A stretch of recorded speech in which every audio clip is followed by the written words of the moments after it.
Salam sehat bersama saya Dr. Faidon Lumbantorwan. Assalamualaikum, Namo Buddhaya, Om Swastiastu, Shalom Haleluya, Beshem Yesus Amasya, Salam Kebajikan, Rahayu. Pada video kali ini kita akan membahas masalah pada kaki orang yang mengalami diabetes. Mungkin Anda atau kerabat Anda mengalami diabetes, dan salah satu yang mengganggu adalah ketika diabetes ini memberikan komplikasi berupa manifestasi berbagai hal yang ada di kaki. Nah, memang dilansir dari Cleveland Clinic ya, di tahun 2021, bahwa sekitar 15% dari penderita diabetes itu punya masalah pada kakinya. Nah, 3 hal utama yang menyebabkan masalah pada kaki adalah: pertama adalah masalah pembuluh darah, kedua masalah syaraf, dan ketiga adalah masalah jaringan. Dan ini nanti bisa berkombinasi baik dari dalam maupun dari luar.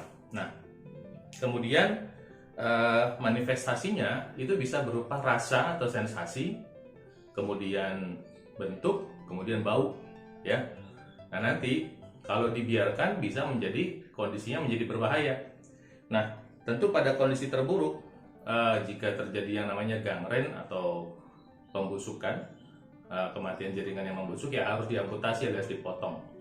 Nah, karena itu kondisi yang kita harus waspadai ini harus kita kenal dari awal, apalagi jika Anda memang sudah menderita diabetes. Apa saja kondisinya? Yuk kita belajar sama-sama. Saya akan membahas 12 ya. Pertama adalah gatal. Kadar gula darah yang tinggi menyebabkan kerusakan pembuluh darah dan juga kerusakan syaraf. Nah, salah satu manifestasi dari kerusakan ini pada jaringan adalah rasa gatal, ya. Nah, gatal ini juga bisa karena dari dalam, ya, memang karena ada sensasi kerusakan syaraf, juga bisa dari luar, yaitu karena memang ada jamur pada kaki. Bisa juga kakinya digigit nyamuk, jadi ada 3, ya. Jadi orang diabetes kakinya digigit nyamuk, ada jamur, jadi gatal-gatal-gatal, ya. Oke. Nah, yang kedua adalah nyeri tusuk. Nyeri tusuk ini bisa seperti disayat-sayat, ya. Kemudian atau seperti susu jarum, atau seperti kita menginjakkan kaki di atas beling begitu, ya. Nah, ini seringkali diawali oleh rasa kesemutan dan kram. Jadi awalnya seperti kesemutan biasa, ya. Jadi kalau kita taruh gula di sebelah kaki kita nggak pindah gulanya, nggak bercanda, ya. Kemudian ini adalah klasik ya pada penderita diabetes, rasa kesemutan itu. Nah, tadi baik rasa gatal maupun rasa nyeri tusuk ini termasuk bagian dari namanya diabetes nefropati, ya. Nanti sensasinya tuh nggak enak, seperti disayat, ya, atau bahkan bisa seperti terbakar juga. Nah, yang ketiga kita bicara terbakar. Nah, telapak kaki ini bisa dapat terasa panas, ya. Nah, ini terjadi pada penderita diabetes, salah satu dari gejala diabetes nefropati. Tadi pertama gatal, kedua kesemutan, kedua nyeri tusuk, dan ketiga rasa terbakar. Nah, rasa terbakar ini atau rasa panas ini memang ringan, ya. Gejalanya bisa dari ringan bisa sampai berat, dan tentu penyebabnya memang beragam, bukan hanya gara-gara diabetes. Tapi jika Anda punya kadar gula darah tinggi, Anda harus waspada. Jangan-jangan itu adalah masalah diabetes nefropati, ya. Ada masalah saraf yang sudah bermanifestasi pada kaki Anda, ya. Dan ini seringkali dialami oleh penderita diabetes yang kronis. Yang keempat adalah rasa baal. Tahu baal? Baal itu kalau Anda baca Alkitab, ya, kitab suci orang Kristen, ada namanya dewa Baal. Dewa, ya itulah dewa sesembahan orang Kanaan, dewa Baal, Bel. Tapi ini maksudnya Baal itu kebal atau kebas, ya. Jadi orang itu merasa seperti pakai kaos kaki gitu, ya, atau nginjak sesuatu, atau nginjak yang tajam, itu nggak terasa apa-apa, ya. Nah, ini seringkali menyebabkan masalah lanjutan Baal ini. Jadi kalau misalnya Anda nginjak paku atau nginjak beling atau ada luka nggak terasa, nah ini tiba-tiba jadi ulkus, jadi luka, dan bisa jadi namanya gangren diabetes, ya. Kemudian yang kelima adalah kram. Otot kaki seperti tertarik, ya, baik di sekitar kaki, ya, tahu kaki kan, di bawah pergelangan kaki itu kaki, bisa juga sampai ke betis, ya. Nah, rasa tertarik itu bisa karena otot kekurangan oksigen, jadi dia seperti berusaha bernafas dengan cara namanya anaerob, pernafasan anaerob. Kalau aerob dengan ada oksigen, kalau nggak ada oksigen anaerob, dan ini sakit nyeri, seperti orang lagi latihan fitness gitu. kram ototnya pas dipakai, ditarik itu kram, ya. Nah, kemudian yang keenam adalah penyakit Charcot namanya.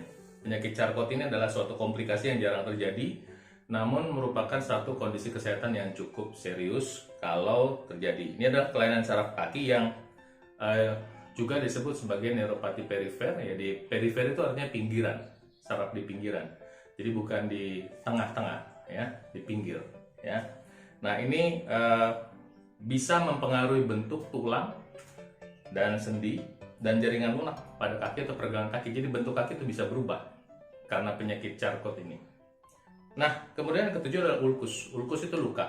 Nah, luka ini bisa dimulai dari luka spontan yang memang bisa terjadi begitu saja pada penderita diabetes, atau kemudian dampak dari misalnya rasa gatal yang digaruk, ya. Kemudian juga misalnya tertusuk tidak terasa, ya. Atau memang kenapa deh jadi luka? Nah, luka ini nggak sembuh-sembuh, ya. Ulkus namanya. Ulkus diabetico. Dan kalau kadar gula darahnya dibiarkan tinggi, ini lukanya makin lama makin besar gitu. Dan bisa infeksinya makin bertambah, ya. Kedelapan, gangren. Gangren ditandai dengan bagian tubuh yang jaringannya mati. Nah, kelanjutan dari ulkus tadi adalah gangren. Jadi jaringannya mati, meninggal, ya. Jadi hitam. Dan tidak hanya pada kaki, tidak eksklusif pada kaki. Beberapa jaringan di tangan juga bisa, ya. Tangan, ya. Bisa juga mengalami namanya gangren diabetik. Ini kalau sudah terjadi gangren diabetik, jalan satu-satunya memang harus diamputasi, harus dipotong, ya, sebab nanti berisiko menyebar gangrennya naik ke arah atas lebih tinggi lagi, jadi ntar bisa menyebabkan lebih parah, ya. Kemudian yang 9 adalah bulat, melepuh pada diabetes. Jadi lepuhnya bisa bertambah, ya. Jadi ini seperti bisul, tapi bukan bisul, ya, tapi melenting gitu lah, ya, seperti bola-bola kecil gitu, ya. Dan ini jarang terjadi tapi bisa tiba-tiba muncul pada penderita diabetes, dan ini sering disebut dengan bulosis diabeticorum atau bulosa diabetes. Ini bisa terjadi tanpa peradangan, jadi nggak ada merah-merah, nggak gitu, tapi melenting aja bulat-bulat gitu. Tapi kalau ntar terjadi luka, nah tadi saya bilang bisa jadi ulkus, misalnya ketendang nggak sengaja atau keinjek atau kelindes atau ke apa, nanti bisa jadi ulkus, dan kalau dibiarkan bisa jadi gangren. Kemudian 10 adalah paronychia. Seringkali orang bilang cantengan. Ya, nggak apa-apa lah, Anda boleh pikir itu. Tapi sebetulnya paronychia dan cantengan itu beda. Paronychia itu adalah infeksi pada kulit sekitar kuku, ya, sekitar pada jari kaki atau tangan. Nah, sekarang kita lagi bahas kaki nih. Jadi infeksi sekitar jari kaki, nah berkembang di sekitar tepi kuku, ya. Dan ini infeksi, ya. Infeksi kulit ini kemudian menyebabkan peradangan, pembengkakan, dan rasa tidak nyaman. Beda kalau cantangan itu kan karena ada kelainan pertumbuhan. Kalau ini benar-benar karena infeksi, ya. Kemudian 11 adalah tinea pedis. Diabetic foot, ya, atau masalah kaki diabetes itu adalah istilah medis yang seringkali terjadi bagi orang yang mengalami komplikasi pada kaki. Nah, salah satunya adalah berbentuk komplikasinya adalah infeksi. Nah, seperti adanya tinea pedis, dan juga orang kenalnya kutu air, ya. Jadi seperti ada kutu air di kakinya, itu tinea pedis pada penderita diabetes. Dan kalau kadar gula yang tinggi ini bisa berkembang lebih cepat, lebih banyak, lebih luas areanya. Nah, yang terakhir, yang ke-12 adalah masalah estetika atau masalah bau, ya. Jadi pertama adalah estetika. Jadi ketika dilihat tentu orang kalau kakinya luka-luka, bolong-bolong, ya, atau jaringan parut, atau warnanya berubah-ubah, ya, itu kan tidak bagus secara estetika. Kemudian juga bau, pada yang mengalami infeksi diabetes itu bisa terasa bau dan sangat tidak nyaman. Jadi ini suka mengganggu baik si penderita maupun orang di sekitar, karena tidak semua orang mau ngurusin bau pada orang lain, ya, walaupun itu mungkin pasangannya, orang tuanya, anaknya, kerabatnya, ya, mungkin kerja medis profesional barangkali yang mau melakukannya dengan teratur. Jadi adalah dampak dari penderita diabetes, ya, pada kaki. Jadi dari bahasan video ini, maka yang mau saya sarankan adalah jika Anda punya masalah pada diabetes, apalagi sudah berkomplikasi, maka segera dengan sadar, dengan cepat untuk membantu mengontrol kadar gula darah Anda. Pertama, periksa dulu labnya sekali lagi, kemudian konsultasi pada dokter Anda. Kalau memang harus pakai obat, pakailah, ya. Dokter itu bukan mau meracuni Anda dengan obat-obatan, supaya gejalanya cepat turun dan proses perbaikan bisa dimulai. Ketiga, kerjakan pola hidup sehat. Kalau ada luka, tangani dulu. Cepat minta bantuan profesional, dokter atau perawat yang bisa menangani luka pada diabetes. Karena hati-hati, kalau bukan profesional yang rawat malah berisiko infeksi. Nah, pola hidup sehat yang mau saya sharing adalah makan sehat, olahraga, istirahat cukup, pikiran sehat, aktivitas sehat. Makan sehat, makan buah 3 kali sehari. Untuk diabetes, pilih yang tidak terlalu meningkatkan gula darah, timun, tomat, pare, kemudian terong. Kalau yang mau manis-manisnya tipis-tipis, misalnya apel, ya, upayakan sebelum makan. Karbohidrat sehat, nasi merah, ubi, jagung, singkong. Kemudian kalau pakai pemanis, pakai gula aren atau madu. Ketiga, pilih menunya yang enak, tidak digoreng. Hindari makanan olahan dulu sementara, sosis, burger dan nugget dihindari dulu. Kemudian lemak sehat, minyak zaitun atau VCO 2 kali sehari. Air putih cukup 30 cc per kilogram berat badan per hari. Ya, dan untuk diabetes memang harus lebih lebih disiplin dalam menjaga makan, ya. Bukan dijagain makanya, dalam memilih makan yang sehat. Dan kalau Anda makan memang perhatikan gula. Jadi bukan gula makan terus diliatin nih, makan gula gitu, bukan.